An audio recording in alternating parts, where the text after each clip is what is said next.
Šiandieną esame pakviesti į Adform kompaniją, kur mūsų žiniomis skatinamas darbuotojų kūrybingumas ir individualumas. Pabandysime įsitikinti, kaipgi yra iš tikrųjų.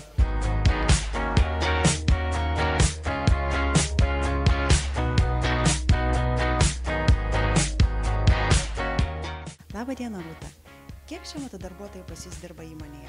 Sveiki, šiuo metu mūsų įmonėje per visas 15 šalių dirba 615 žmonių, o Lietuvoje mes turime apie 400 darbuotojų, iš kurių apie 40 dirba Kaune. Kokios yra pagrindinės Adform veiklos sritys? Mes šiaip jau esam programinės įrangos kūrėjai. Mes kūrėme programinę įrangą, kurią naudoja iš esmės įmonės, kurios dirba skaitmeninės reklamos rinkoje. Pirkti, parduoti, sekti ir optimizuoti reklaminės kampanijas. Ir visas, kas su tuo susiję, tai interaktyvūs sprendimai, banerinė reklama ir panašiai.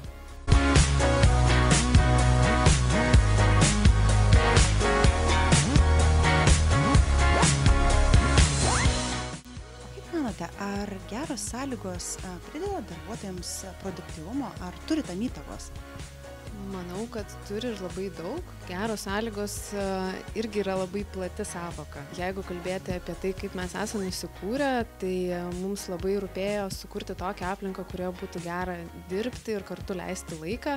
Mes sakom, kad reikia ne tik dirbti, bet ir švęsti pergalės ir tiesiog būti kartu ir pajausti, kas tai yra komanda, ne tik per darbą, bet ir per laisvalaikį. Tam, kad įsivertinti, ko mums reikia ir sukurti tą gerą aplinką, kuri ir įtakotų didesnį produktyvumą, tai mes darėm ir tyrimus prieš įsikurdami šitose naujose patalpose, nes galvojom, kad labai svarbu, kad patys darbuotojai būtų įsitraukę ir galėtų įtakoti tą savo aplinką, kurioje gyvena.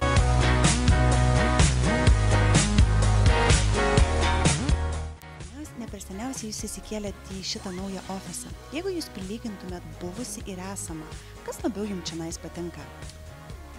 Buvusiam ofise mes galbūt buvom tokie, sakyčiau, labiau korporatyviniai, kur atėjai, įlindai į savo kambariuką, padarai darbą 6:00 išėjai.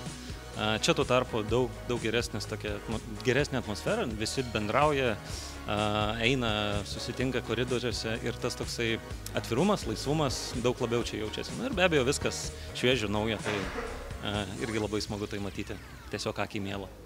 Na, ko gero labiausiai patinka tai, kad jis yra naujas.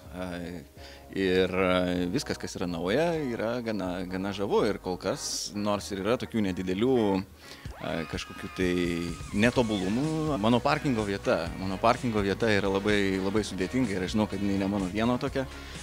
Ir čia ko gero pasikeitimų nereikėtų tikėtis, bet mano parkavimo įgūdžiai greičiausiai patobulės gerokai.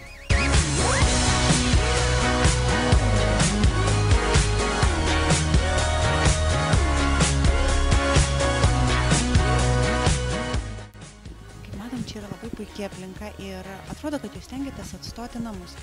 O kas bus, jeigu darbuotojai tiesiog neis namo ir pasiliks čia nakvoti?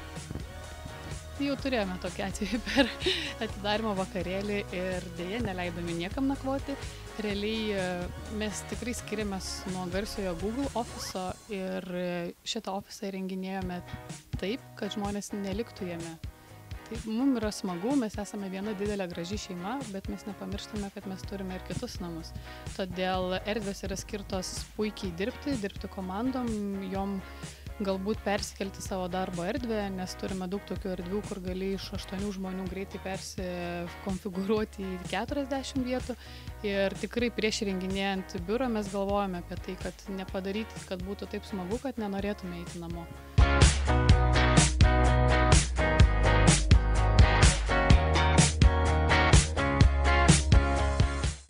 Tas priemonės, kuriamis jūs stengiatės kurti tą gerą aplinką?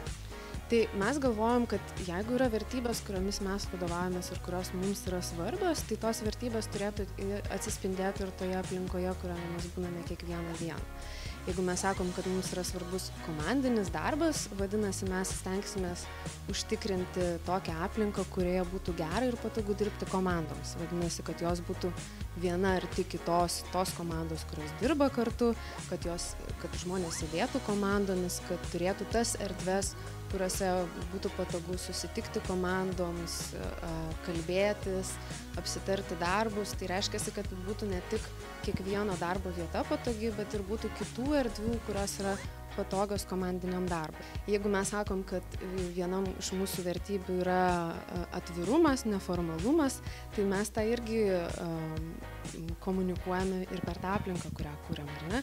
Tai mes gyvenam atviroje erdvėje, neturim atskirų kabinetų vadovams ir yra tokia aplinka, kur tu nuolatos gali judėti, bendrauti su kitais ir maišytis tam, kad tu kuo daugiau pažintum savo organizacijos narius.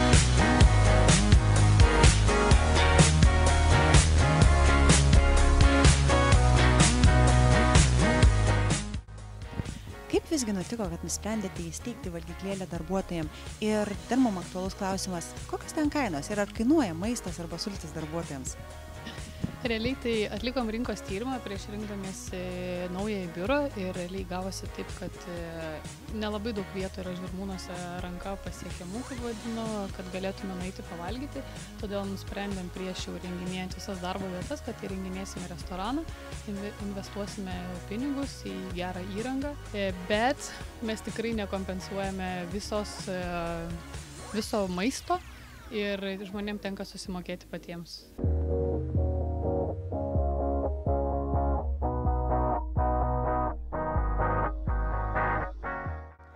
O kaip dėl aplinkos? Ar tokia puikia erdvė jį nuteikia kūrybiškai ir visi puola tiesiog prie darbų? Taip, ypatingai žmonės, kurie sėdi 7. aukšte ir mato pro langą statybas, bet už statybų Gedimino pilį, įkvėpti tų statybininkų ir jų vikraus sukiojimusi po aikštelę, puola dirbti iškart. Reikėtų manyti, kad taip. Ar būtent kūrybiškai, sunku pasakyti, ta kūryba kartais užeina, kartais ne, tai čia toksai labiau jau laisvas paukštas, ar tai pagausi ar ne, bet pats pajutau, kad kažkaip netyčia anksčiau į ofisą išeinu vėliau, tai matyt kažkokios teigiamos įtakos turi.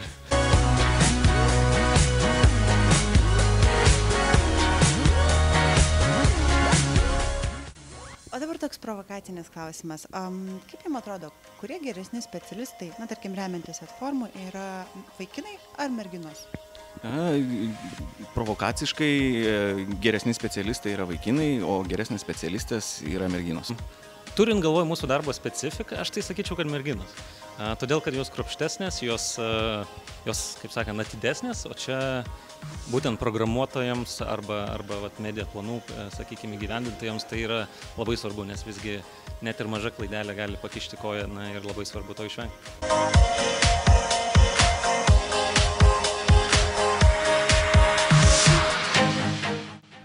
Ką pačiai kompanijai reiškia ekologija? Galbūt yra kažkokių pavyzdžių, kurie atskleidžia Adformo požiūrį į ekologiją?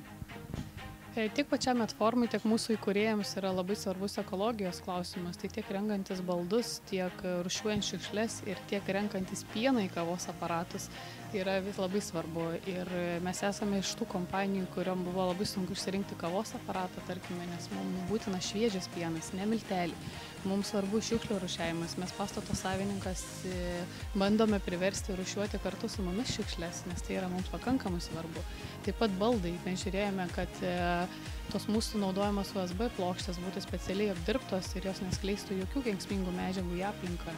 Ir tiek žmonės nenešioja avalynės, tarkime, ir mes neturime problemų žiemą, kad jie prineš purvo ir mes neturime kirimėlių įeinant į biurą, nes jie tiesiog persiauna batus ir kiekvienas už save esame atsakingi, turime automatinį apšvietimą, kad irgi nedeginti per daug elektros ir neišsijungtų, kai erdvė yra nenaudojama.